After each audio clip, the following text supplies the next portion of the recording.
let's talk about content and then guests. So we see these two different ways. Either you want to optimize for listeners or you want to optimize for guests. There's going to be a middle ground and you can get kind of best of both worlds. But one thing is going to take more time than if you were fully focusing on it like anything else. So I want to touch upon how to optimize for listeners because that has been a question that I've heard and some like a path that some people want to pursue. So how do we optimize content for listeners? That's something I've already talked multiple times in the mastermind, but that's just so important. You don't want to be publishing content that you think is good, that you're expert on, and that you think is going to do well. Because most of the time, you end up talking about stuff that nobody listens to. What you want to do is to match that expertise because, I mean, the people we talk to and the B2B coaches and consultants we work with, they have expertise. We just want to match that expertise with the right questions. Now, the question becomes, how do we find the right questions? We look for them. And so depending on the niche, this is a more or less complex endeavor, but I'm yet to find an industry and a niche where we don't find questions from the ICP somewhere on the internet. And sometimes we have to do a lot of digging, but it's out there. AnswerThePublic.com, Google Trends, Google Keywords Planner, social medias, Reddit communities, Chorus forums, YouTube videos, school communities even. Like there is a place on the internet where your ICP is asking questions, researching content, typing some stuff by themselves at home in Google that you would probably not find anywhere else. It's out there. We need to find it. This is a report that we've made for one of our clients a year ago, and we made it all fancy and all, so I could present it. And it's basically going through all this. What is it that your ideal clients are currently looking for out there? So this company focuses on HVAC companies with big headcounts who have HVAC contractors with a certification in heat pumps. You cannot do more niche. And yet we found tons of questions, tons of inquiries, tons of communities questions, even some that were unanswered. And this was on Quora. Like some people were asking questions that literally didn't get any answer for that specific industry. Well, we told who ended up, I mean, he still works with us and he left us a fantastic video testimonial on the website. We told the following, and this is at the beginning of the relationship. There are some people out there who are within your ICP who are asking questions that are unanswered. If you publish a podcast where you tackle those questions, not only are you sure to get traction, this is what people are asking for right now. You're going to be positioning yourself as the only authority with the answers. His competitors, also have the answers, mind you. They know the same thing as he does, but they are not positioning the content accordingly. If you do that, you get traction. And then the next level of this is to go to the Quora community and forum, say, hey, I have the answer to this. I put it in the form of podcast. Is it okay if I publish it? I can answer it quickly and say, if you want more of this, here is an episode. This murders. That's how we optimize for listeners. This takes a bit of time. And once you talk about the right stuff, we still need to think about the other things downstream, which are discoverability, right? You talk about the right stuff. How do we make sure that people find it? Click-through rate. Once they find it, are they clicking on it? Are they listening to the end? Retention.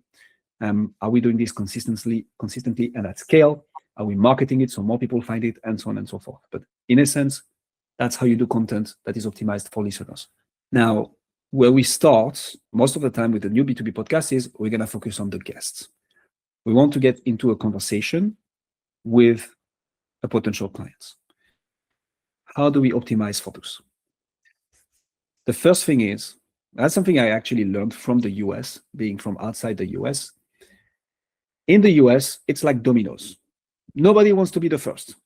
But then if you can go and say, hey, I've done this already with someone who looks like you, who thinks like you, who does the same thing as you, who smells like you, do you want to do it with me as well? Proof is so important, which is why we're going to talk about how to find the first guest. But and I have some stats around this on the next slide.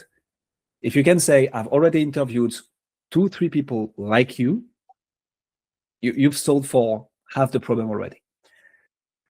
Then they're going to ask themselves, is that a podcast/brand I want to be associated with? But we have to bear in mind that a podcast invitation is an ego stroke. And it's easy. There is very low friction, especially remotely. So it's very easy to get a yes if everything is properly positioned upstream.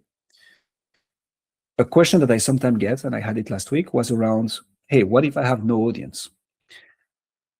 First of all, I'd say 1 in 20 guests, when we reach out to them and they're interested, 1 in 20 guests actually asks if like about the audience. Like very few people care about the actual audience. The point is, how is this podcast positioned? How is this podcast marketed? Is it talked about on different platforms?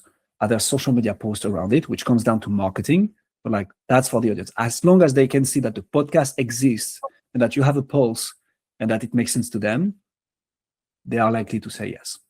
Then if you can line up some like pretty good numbers, this is like knocking it out of the park, and this works even better. What we say for my podcast now in the outreach is like, this is a top 10% podcast globally. And obviously higher conversion rate. So as soon as we get those numbers and this social proof and this additional proof, we use it in the email outreach as well. That's how we optimize the podcast for guests. One quick thing, you can get best of both worlds. It will just take time. Because when we think about it, and back to your question, which was great, more and more, and that's recent, that's from yesterday, Netflix recently signed a video podcast partnership with one of the biggest networks out there, which is iHeartMedia, to do video podcasts on Netflix. In the age of AI, in the age of automation, in the age of scale, what people go back to at the end of the day is conversations between two humans. That's it. They want to listen to what other people like them are doing, how they're thinking about the challenges that they're also facing. This takes a bit more time because we need to work on interviewing skills, making the conversation insightful, not boring, well-structured. But when you do that consistently, which is why we're so strong on consistency as well, you get your ICP to listen to your conversation with someone else like them. And this is where you win.